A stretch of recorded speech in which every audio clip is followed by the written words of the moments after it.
1949ની વેઇસલર કસોટી કઈ ઉંમરના વર્ગના લોકો માટે તૈયાર કરવામાં આવેલ છે? 5 વર્ષ. વેઇસલર વયસ્ક કસોટીનું નિર્માણ ક્યારે કરવામાં આવ્યું? 1955. સામૂહિક બુદ્ધિ કસોટીનો વિકાસ 1917માં કયા નામથી થયો હતો? Army alpha. આર્મી બીટા બુદ્ધિ કસોટી કેવા પ્રકારનું પરીક્ષણ હતું? અશાબ્દિક. બુદ્ધિ કસોટીના વિકાસમાં કયા ભારતીયનું યોગદાન રહ્યું છે? કામથ અને મેહરોત્રા બંને. બુદ્ધિલબ્ધિ આઈક્યુમાં માનસિક વયના નિર્ધારણ કોઈ બાળક દ્વારા પોતાની ઉંમર વર્ગની અપેક્ષા શેની યોગ્યતા પ્રદર્શિત કરવાથી થાય છે? અન્ય ઉંમર વર્ગની. બુદ્ધિલબ્ધિ આઈક્યુના માપન માટે કયા સૂત્રનો ઉપયોગ કરવામાં આવે છે? માનસિક વય ભાગ્યા વાસ્તવિક વય ગુણ્યા 100. જળ બુદ્ધિના બાળકોની બુદ્ધિલબ્ધિ આંક કેટલો હોય છે? 0 થી 25. 80 થી 90 બુદ્ધિલબ્ધિનો આંક કેવા બાળકોનો હોય છે? દુર્બળ બુદ્ધિવાળા. પ્રતિભાશાળી બાળકોની બુદ્ધિલબ્ધિ આંક કેટલો હોવો જોઈએ? 140 ઉપર. બુદ્ધિલબ્ધિની સ્થિરતાનો અર્થ શું છે? વધતી કે ઘટતી નથી. બુદ્ધિ કસોટીના પ્રકાર છે વ્યક્તિગત, અશાબ્દિક, સામૂહિક ત્રણેય. વ્યક્તિગત બુદ્ધિ કસોટીની વિશેષતા છે કે વ્યક્તિની કાર્ય પદ્ધતિનું નિરીક્ષણ. વ્યક્તિગત માપનની એક મર્યાદા એ છે કે તેમાં સમય અને રૂપિયાનો ખર્ચ વધુ થાય છે. બુદ્ધિની સામૂહિક કસોટીના પ્રકાર કયા હોય છે? પેપર પેન્સિલ પ્રકાર. સામૂહિક બુદ્ધિ કસોટીની વિશેષતા છે કે એક સમયમાં વધારે વ્યક્તિઓનું પરીક્ષણ થઈ શકે છે. કેવા પ્રકારની બુદ્ધિ કસોટી વ્યક્તિઓની પસંદગી તથા વર્ગીકરણમાં ઉપયોગી થાય છે? સામૂહિક પરીક્ષણ. સામૂહિક બુદ્ધિ કસોટીઓની મર્યાદા એ છે કે સમસ્યાગ્રસ્ત બાળકો માટે ઉપયોગમાં લઈ શકાતી નથી અને તેની અસરકારકતા અને વિશ્વસનીયતા ઓછી હોય છે. શાબ્દિક બુદ્ધિ કસોટીની વિશેષતા એ છે કે વ્યક્તિ મૌખિક અથવા લેખિત સ્વરૂપમાં જવાબ આપી શકે છે. તેનું સંચાલન વ્યક્તિગત તથા સામૂહિક બંને સ્વરૂપમાં થઈ શકે છે. શાબ્દિક બુદ્ધિ કસોટીની મર્યાદા એ છે કે કસોટીની ભાષા જાણતા લોકો માટે જ હોય છે. પરીક્ષાર્થીના સામાજિક, સાંસ્કૃતિક તથા આર્થિક તત્વોની અસર હેઠળ હોય છે. અશાબ્દિક બુદ્ધિ કસોટીઓમાં શબ્દોની જગ્યાએ શેનો ઉપયોગ કરવામાં આવે છે? રૂપરેખાઓ, ચિત્રો અને ભૌમિતિક આકૃતિઓ ત્રણેયનો. અશાબ્દિક બુદ્ધિ કસોટીને કયા ભાગોમાં વિભાજિત કરી શકાય છે? પેપર પેન્સિલ, દેખાવ, ઉપરમાંથી, બસ એ બંને. અશાબ્દિક બુદ્ધિ કસોટીની મર્યાદા એ છે કે વ્યવહારિક પરિબળોની અસર થાય છે, ભવિષ્યવાણી કરવામાં અસમર્થ છે. નિષ્પાદન પ્રમાણિત બુદ્ધિ કસોટીમાં ભાષાના જ્ઞાનની આવશ્યકતા હોતી નથી અને જવાબ આપવાની જગ્યાએ કોઈ વ્યવહારિક કાર્ય આપવામાં આવે છે.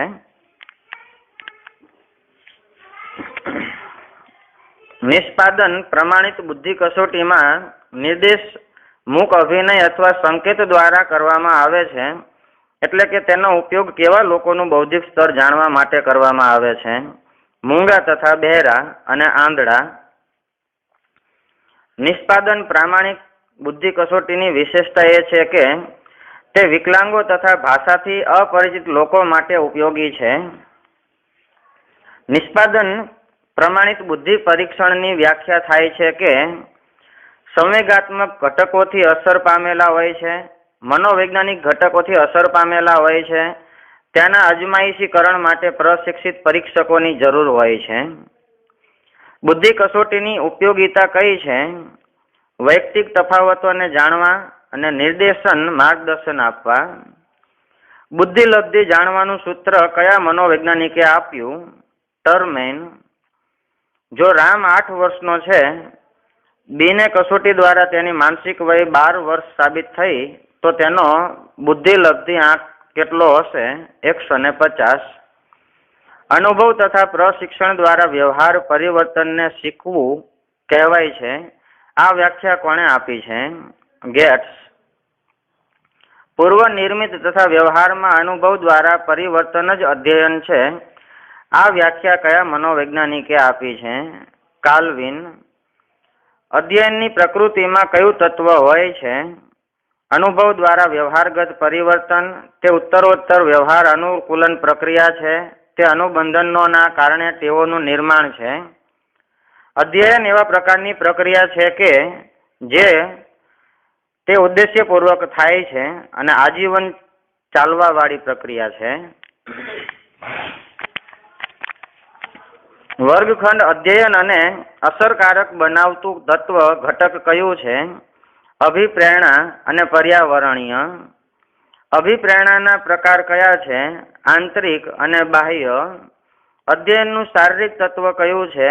પરિપક્વતા. અધ્યયનનું પર્યાવરણીય ઘટક કયું છે? ઘર અથવા પરિવાર અને વિદ્યાલય.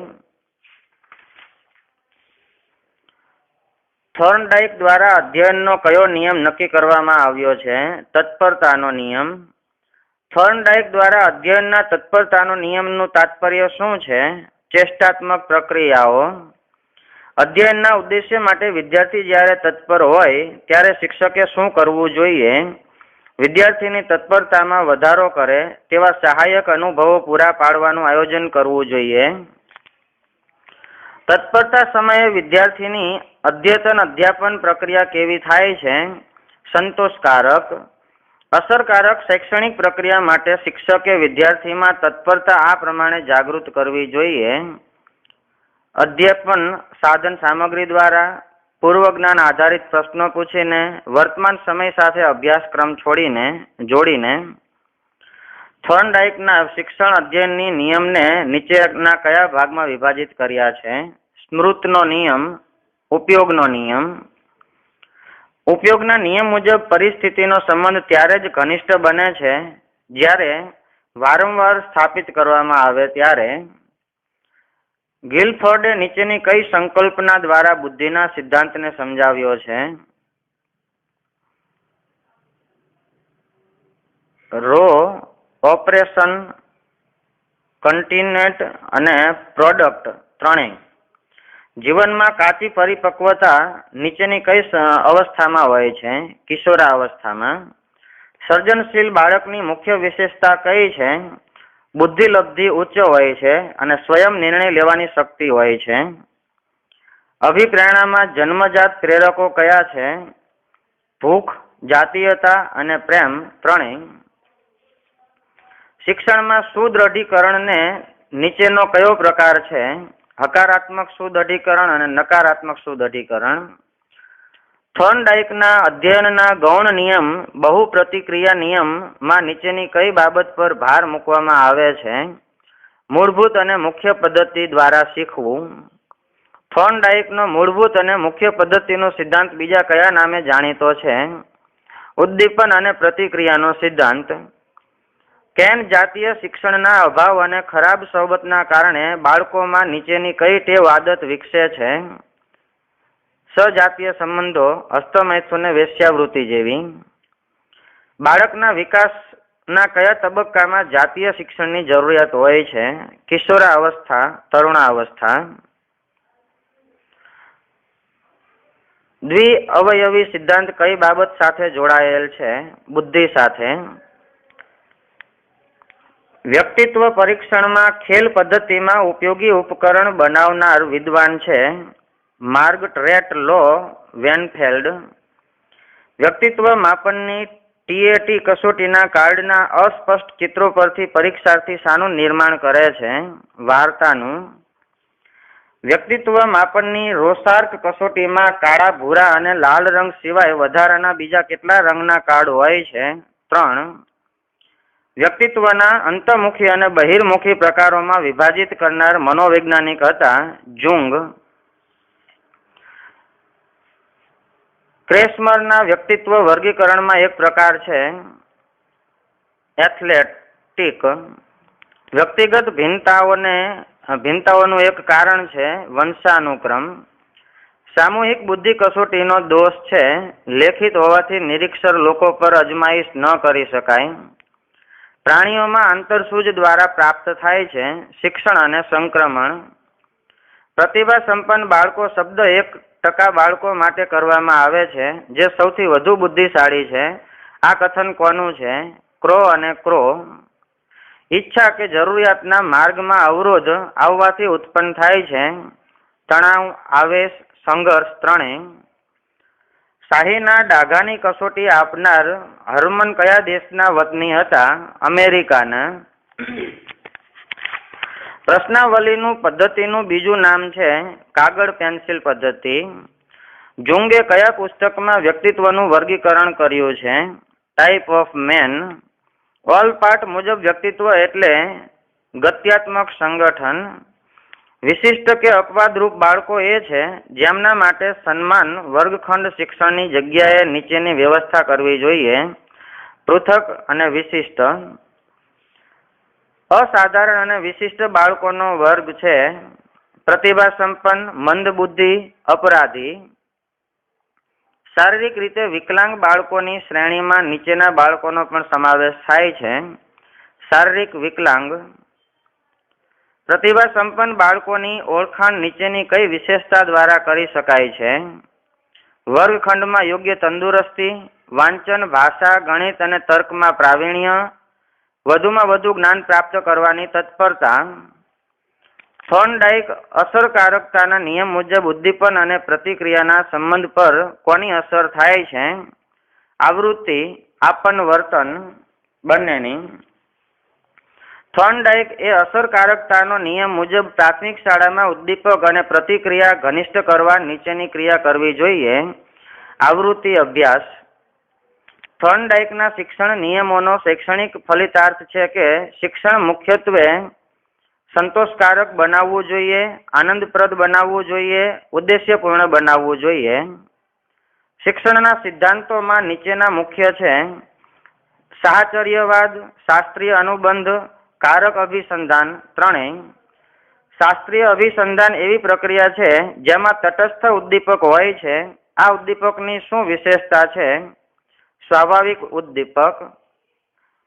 પાવલોએ કરેલ કૂતરાના પરના શાસ્ત્રીય અભિસંધાનના પ્રયોગમાં કયા બે ઉદ્દીપકો આપ્યા છે? ઘંટડી વગાડવી અને ભોજન આપવું. પાવલોના પ્રયોગમાં ખોરાક આપ્યા સિવાય ઘંટડી વગાડતા કૂતરાની અનુક્રિયા શું થાય છે? લાળ ઝરે છે. શિક્ષણમાં શાસ્ત્રીય અભિસંધાનનો સિદ્ધાંતનો ઉપયોગ નીચેના હેતુ માટે કરવામાં આવે છે: સારી ટેવોના નિર્માણ માટે, ખરાબ ટેવો છોડાવવા માટે, અધ્યેતાઓની જરૂરિયાતોની સંતુષ્ટિ માટે. શાસ્ત્રીય અભિસંધાન ટીકાકારો આ સિદ્ધાંતમાં કઈ ત્રુટિ બતાવે છે? આ જટિલ શિક્ષણ પ્રક્રિયાની વ્યાખ્યા નથી કરતો. તેનો પ્રયોગ પ્રાણીઓ પર થાય છે. કારક અભિસંધાન આપનાર મનોવૈજ્ઞાનિક કોણ છે? Skinner, C. શિક્ષણ માટે પ્રેરણા આપવા નીચેના કયા ઉપાય કરવા જોઈએ? સુખદ અને સંતોષપ્રદ અનુભવ, પુરસ્કાર અને દંડનો પ્રયોગ.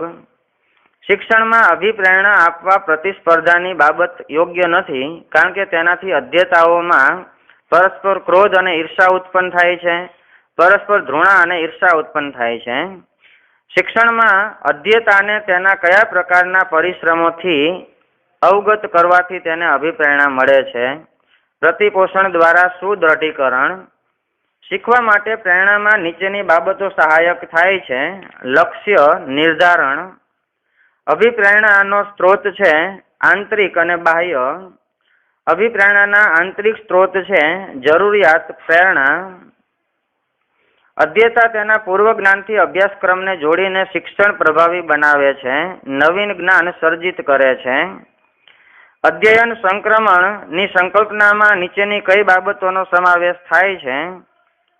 પૂર્વ અર્જિત જ્ઞાનનું નવીન પરિસ્થિતિઓમાં પ્રયોગ, એક વિષયનું જ્ઞાન કૌશલ્યનો અન્ય વિષયમાં ઉપયોગ. આ જ્ઞાન ઉપયોગિતા સાથે અવરોધક પણ બને છે.